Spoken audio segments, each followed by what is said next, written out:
Buenos días. Hoy vamos a acabar el punto 3, factores que afectan a la solubilidad, y continuaremos después con el punto 4, precipitación fraccionada. En los últimos días vimos 3 factores que afectaban a la solubilidad: el efecto del ion común, el efecto salino y la influencia del pH. Hoy veremos el efecto hidrólisis, el efecto del disolvente, el efecto de la temperatura, el efecto redox y la influencia de la formación de complejos. El efecto hidrólisis. Si nosotros tenemos un compuesto sólido que está en equilibrio con sus iones, compuesto Ba, está en equilibrio con el catión B y el anión A, si este anión A sufre hidrólisis, este anión realmente es una base, reacciona con el agua y formará su ácido conjugado e hidróxido. Si ocurre esto, la concentración de anión A disminuirá. Y al disminuir, según la ley de Le Chatelier, cuando se perturba el sistema, ¿cómo evoluciona? Para contrarrestar esta perturbación. ¿Y cómo evolucionaría? Pues evolucionaría así, hacia este lado, aumentando la solubilidad. Un ejemplo, el sulfuro de zinc está en equilibrio con sus iones, catión zinc, y anión sulfuro. Este anión sulfuro puede hidrolizarse con el agua y formar hidrógeno sulfuro e ion hidróxido.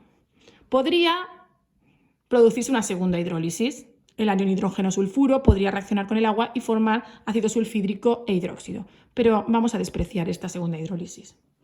Si este anión sulfuro reacciona con el agua y nos da el anión hidrógeno sulfuro, la concentración de anión sulfuro disminuirá. Como disminuye, el sistema evolucionará para contrarrestar esta disminución. ¿Y cómo evolucionará? Dirigiendo el equilibrio hacia allá. Y por tanto aumentará la solubilidad.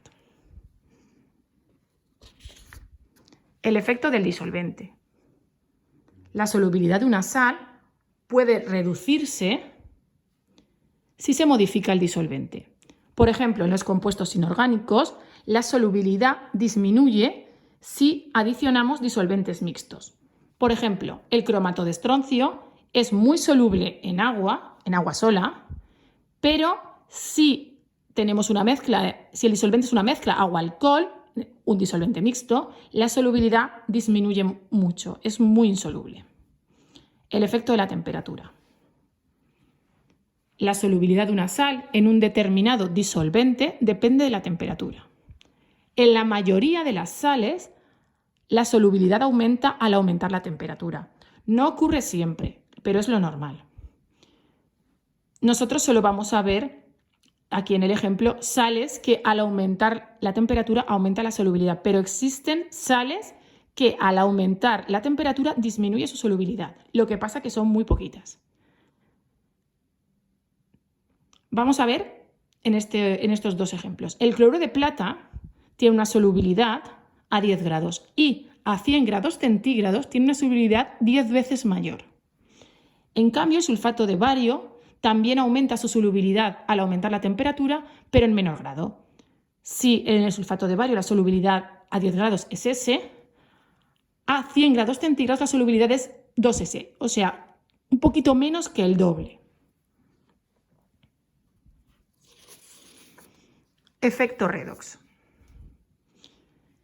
Si en algún precipitado, al disolverse alguno de sus iones, sufre una reacción redox, es decir, se oxida o se reduce, en este caso será se oxida, esta reacción redox puede afectar a la solubilidad. Esto se ve bien en un ejemplo. El sulfuro de cobre 2 establece un equilibrio con el anión sulfuro y el catión cúprico. Este anión sulfuro puede oxidarse, por ejemplo, por acción del agua y formar azufre. Esto sería un par redox. Cuando tenemos una reacción redox, tenemos que tener 2 pares redox. Esto lo daremos dentro de 2 temas. Pero bueno, lo único que tenéis que tener claro es que este anión sulfuro puede oxidarse a azufre. sólido que precipita.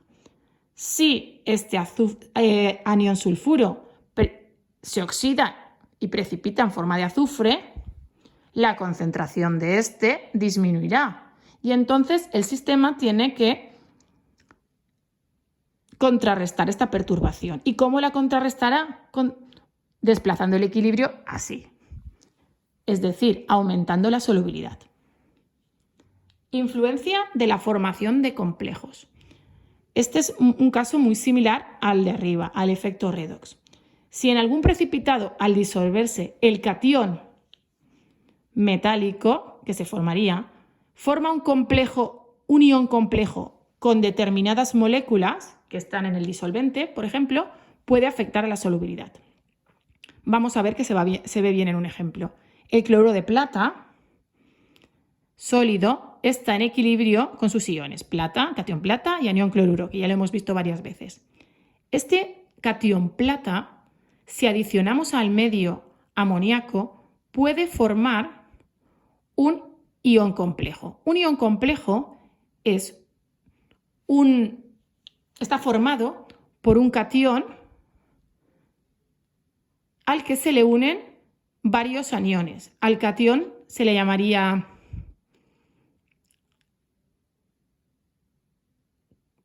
catión central, el ion central, y los aniones le llamaríamos, las moléculas de amoníaco serían los ligandos. Formarían un complejo que está en disolución. ¿Veis la carga? Está en disolución. Es decir, este ion que está en la disolución reacciona con el amoníaco formando este complejo, pero este complejo que también está disuelto. Lo que se consigue de esta manera es que no tengamos catión plata en disolución, tenemos este otro complejo, este otro ion. Entonces, al no tener una concentración muy alta de catión, es decir, ha disminuido la concentración de este catión, el sistema tiene que evolucionar para contrarrestar esta perturbación. ¿Y cómo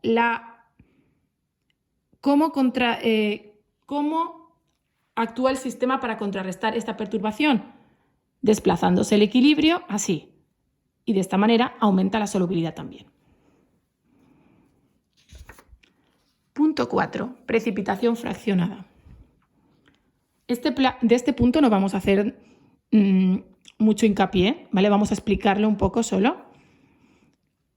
Cuando tenemos una disolución, que tenemos varios aniones, o también podrían ser cationes, que forman precipitados poco solubles con el mismo catión, al añadir el ion precipitante, precipita primero el ion que forma la combinación más insoluble.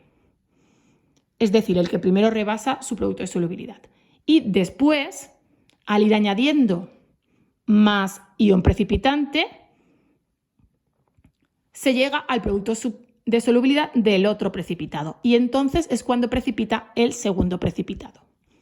Yo creo que se va a ver mucho mejor en el ejemplo. Nosotros tenemos una disolución de anión yoduro y anión cloruro. Y los dos precipitan con catión plata. Aquí tenemos las dos reacciones. Esta es la primera y esta es la segunda. Ahí establecemos la constante de solubilidad de las dos. ¿Vale? Por ejemplo, en el catión yoduro, en el yoduro de plata, el yoduro de plata está en equilibrio con sus cationes. Entonces podemos establecer su constante de solubilidad será igual a la concentración de plata por la concentración de yoduro. Esto es la constante de solubilidad, el valor de las tablas. Yo puedo despejar la concentración de plata para que precipite el yoduro de plata, que sería esto partido esto. Y como sé que el anión yoduro, la concentración es 0,1, sustituyo y ya tengo la concentración para que me precipite el yoduro de plata. Es decir, esto es la concentración de plata que tiene que tener la disolución para que me precipite el yoduro de plata. Hago lo mismo con el cloruro de plata. Tengo aquí la reacción y aquí la constante de solubilidad. Despejo la concentración de catión plata, sustituyo la concentración de anión cloruro y tengo la concentración de plata para que precipite el cloruro de plata.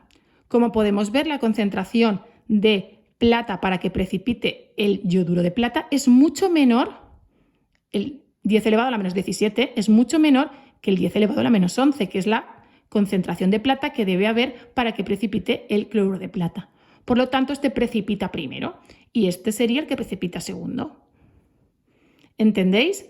Precipita primero el que necesita menos cantidad de plata, porque yo voy añadiendo la concentración, le voy añadiendo plata de forma paulatina. Precipita primero el yoduro de plata porque la concentración de plata que se necesita para que precipite es menor que la que se necesita para que precipite el cloruro de plata.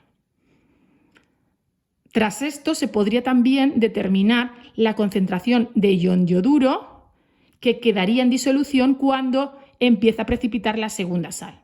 Pero serán cálculos más avanzados que no vamos a tratar en este punto. Bueno, espero que lo hayáis entendido todo y si no habéis entendido algo, consultarnos. Gracias.